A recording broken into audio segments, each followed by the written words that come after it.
Hi friends and family எல்லோரும் எப்படி இருக்கீங்க? நல்லா இருக்கீங்களா? நைட்டு வந்து கொஞ்சம் மனசு கஷ்டமாயிடுச்சுப்பா. அது என்னென்னு உங்ககிட்ட ஷேர் பண்ணலான்னு சொல்லிட்டு.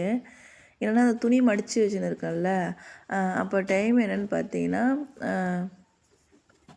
10 மணிக்கு மேலே ஆயிடுச்சு. மடிச்சு கிடிச்சுலாம் ஃபஸ்ட்டு வர்றதுக்கு ரொம்பவுமே லேட் ஆகிடுச்சு. என்னென்னா நான் எப்போவுமே வந்து நார்மல் டைமில் வேலை எத்தனை மணிக்கு எனக்கு ஸ்டார்ட் ஆகும்னா, ஸ்கூல் இருந்துச்சு அப்படின்னா 6 மணிக்கு எழுந்திரிப்பேன்.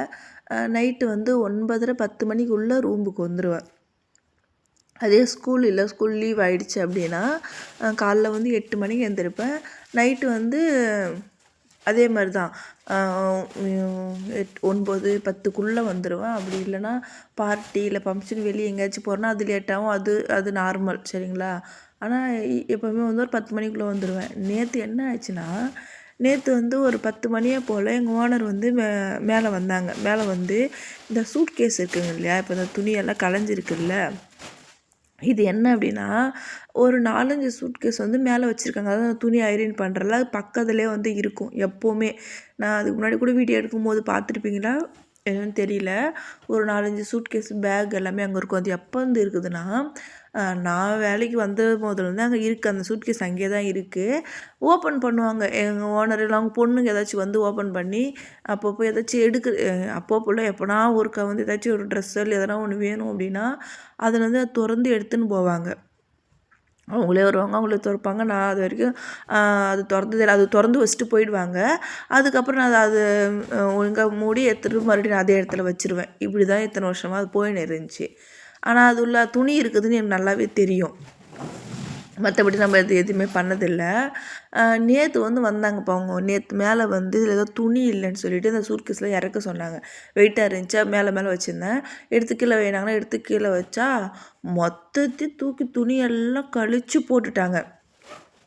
என்னன்னு சொல்லி பார்த்தா துணி கழிச்சு போட்டு எல்லாத்தையும் ஒன்று இன்னும் தேடுறாங்க. நான் மண்ணு ஏதோ வேலை செஞ்சு இப்படின்னு போயின்னு இருந்தேன். துணி தேடுறாங்க, இருக்குதெல்லாம் தூக்கி தூக்கி தூக்கி போடுறாங்க. என்னன்னு சொல்லி கேட்டதுக்கு துணி வந்து 2 துணி.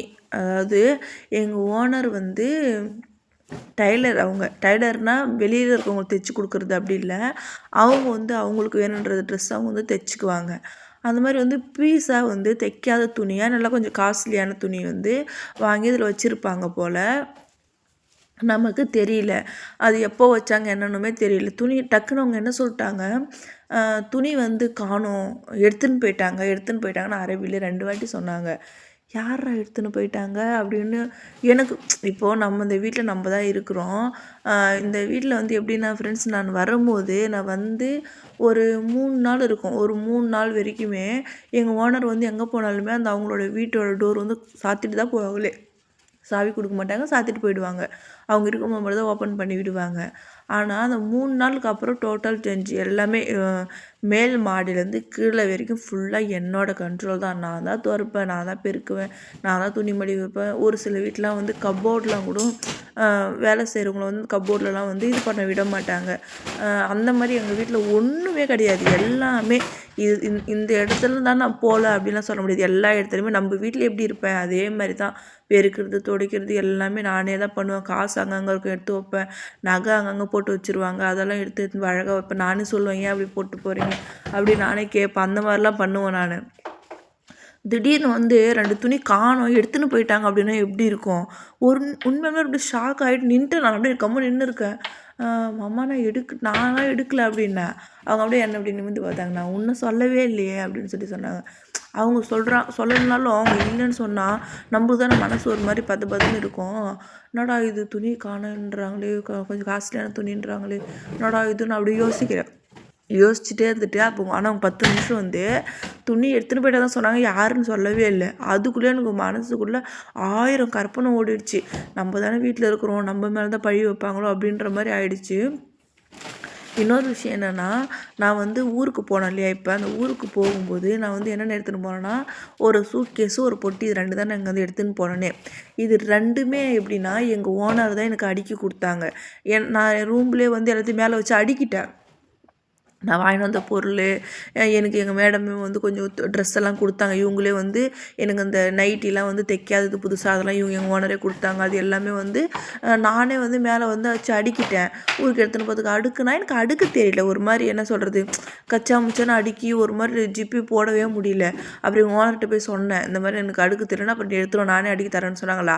எல்லாத்தையும் எடுத்துன்னு போயிட்டு எனக்கு அவங்க தான் அடுக்கி கொடுத்தாங்க. நான் இவங்கள மறைச்சியோ இவங்களுக்கு தெரியாமையோ நான் ஊருக்குமே எந்த ஒரு பொருளுமே எடுத்துகிட்டு போகல. அப்போ என் மைண்டுக்கு அதுவும் ஃப்ரீ ஆச்சு. ஓகே, நம்ம எல்லாமே தெரிஞ்சு தானே எடுத்துன்னு போனோம், அவங்க தானே எல்லாமே நமக்கு அடிக்க கொடுத்தாங்க. அது மனசுக்குள்ளே எனக்கு இதுவாக இருந்தாலும் உள் மனசில் அப்படியே எனக்கு ஒரு பயமாக இருக்குது. நம்ம தான் நினைக்கிறாங்களோ, நம்ம திருடிட்டுன்னு நினைக்கிறாங்களோ, நான் அப்படி யோசிச்சுன்னு இருந்தேன். அப்புறம் தான் ஃப்ரெண்ட்ஸ் நான் வந்து ஒரு மாதிரி என்னோடய ஃபேஸ் மாறிடுச்சு. அப்புறம் என்னை திரும்ப என்னை பார்த்து சொன்னாங்க, நீ எடுத்துன்னு சொல்லவே இல்லை, இதுக்கு முன்னாடி வந்து ஒரு வேலைக்காரர் இருந்தாங்க, அவங்க தான் எடுத்துன்னு போயிட்டாங்க அப்படின்னு சொன்னாங்க.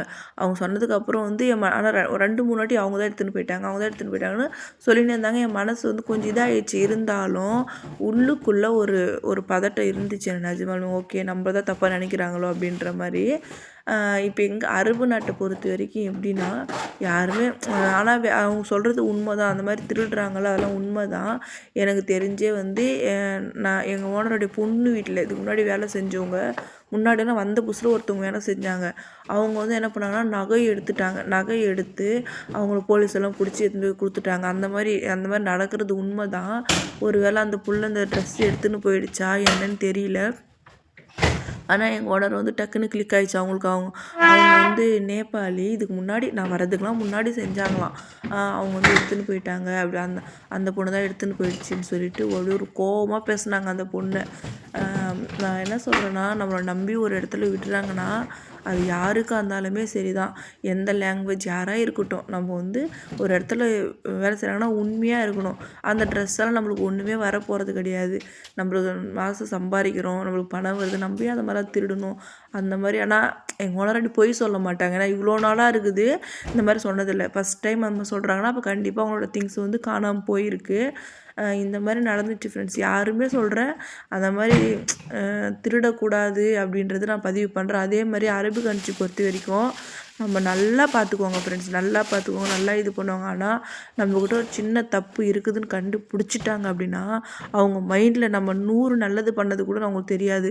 அந்த ஒரே ஒரு விஷயத்தை வச்சு நம்மளை பேசி பேசி டார்ச்சர் பண்ணிவிடுவாங்க. அதனால் நான் வந்து கரெக்டாக இருக்க வேலைக்கு வந்த இடத்துல என்ன மாதிரி யாருன்னா புதுசாக வேலைக்கு வரேன், இந்த மாதிரி வெளிநாட்டுக்கு வேலைக்கு வரவங்கன்னு நினைக்கிறவங்க, இல்லை ஆல்ரெடி வேலை செய்கிறவங்களுக்கு ஒரே ஒரு அட்வைஸ் என்னென்னா, பார்த்து பத்திரமா செய்யுங்க. இவங்களோட திங்ஸ் எதுவுமே எடுக்காதீங்க. இதுக்கு ஆசைப்பட்டிங்கன்னா பெரிய கஷ்டத்தை அனுபவிக்கணும். அப்போ நான் கோவமாக எல்லாமே எடுத்து வச்சு பெருக்கினே இருந்தேன்னா எங்கள் ஓனரை கூப்பிட்டு திட்டினாங்க. ரொம்ப லேட்டாவது போய் படு அப்படின்னு சொல்லி திட்டினதுக்கப்புறம் நான் ரூமுக்கு வந்து அப்படியே பாதி விட்டுட்டு வேலையை விட்டுட்டு வந்து படுத்துட்டேன் ஃப்ரெண்ட்ஸ். இதுதான் நடந்துச்சு. ஓகே, பாய்.